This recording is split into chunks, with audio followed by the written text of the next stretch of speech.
Юлны әйләнеп уз, монда ремонт эшләре бара, тизлекне 20 километрдан арттырма, Рөстәм Вафин куллары аша дистәләгән юл билгеләре уза. Айруша кышкы сезонга кергәндә, кайсы җимерек, кайсысын нигезенә ябыштырасы. Булар бөтенесе кирәк, булардан башка чыгарга опасны, безнең тем более нырлат та, ел движение, бу знаклар ел кирәк инде. Безнең основной техникалар инде ватылып кайталар, төрле вакытлар була. Круглый суткада эшлибез.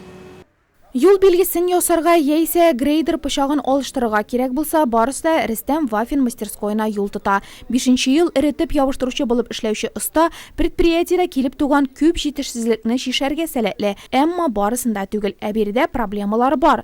Предприятие эшчеләре белән узган очрашуда моны район һәм шәһәр башлыгы Равил Кузюров та ассызыклап үтте. Те реорганизации, которые происходили, в связи, может быть, с какими-то объективными причинами изменений в законодательстве, с изменением формы управления, да, привели к тому, что вы последние годы наблюдаете, как мы буксуем в управлении жилищно-коммунальным хозяйством нашего района.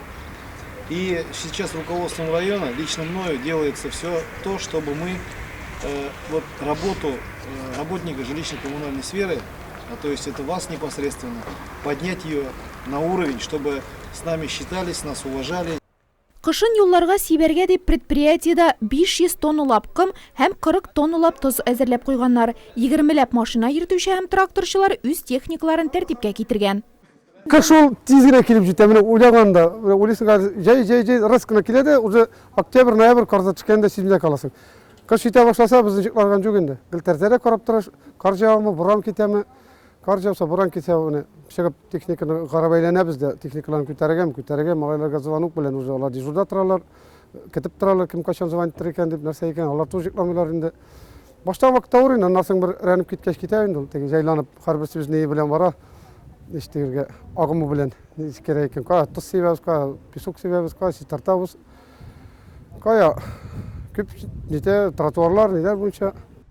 Әйтергә кирәк, 5 берәмлек техниканы узган елны юнәтә алганнар. Грейдер 2 МТЗ тракторы, урамнардан тузанны һәм яфракларны җыючы суырткыч ПУМ һәм УАЗ автомашинасын алуда район җитәкчелеге ярдәм иткән. Район башлыгы Равил Кузюров киләчәктә дә машина трактор паркын баетуда ярдәм булачагына басым ясады. Тик моның өчен эш күрсәткечләре дә яхшы булырга тиеш. Мы планируем оснастить хозяйство наше еще на 7 единиц техники. Надо работать, город наш. Его надо содержать и в чистоте, и блюсти, и жители все-таки все наши. Поэтому обращаясь к вам, чтобы вы относились все-таки к уважению к своему городу. И, конечно же, надо обязательно поощрять отличившихся. Кыш еш кына коммуналчыларны үзенең бураннары, ишелеп яучы карлары, бызлы юллары белән сыный. Гамәлдәге техникалар белән генә өлгереп җитеп булырмы? Алары да бит уатылырга мөмкин. Предприятие җитәкчелегенең моңа үз җавабы. 5 тракторов МТЗ, 2 погрузчика на зимний период, 2 КДМ, они все готовы, К700 и этот грейдер. Все они готовы нас на зимний период. Не хватающей техники, они заключили договора, значит, с УТТ, с НАДом заключили, договора все есть, и частные вот эти предприниматели, у кого техники есть.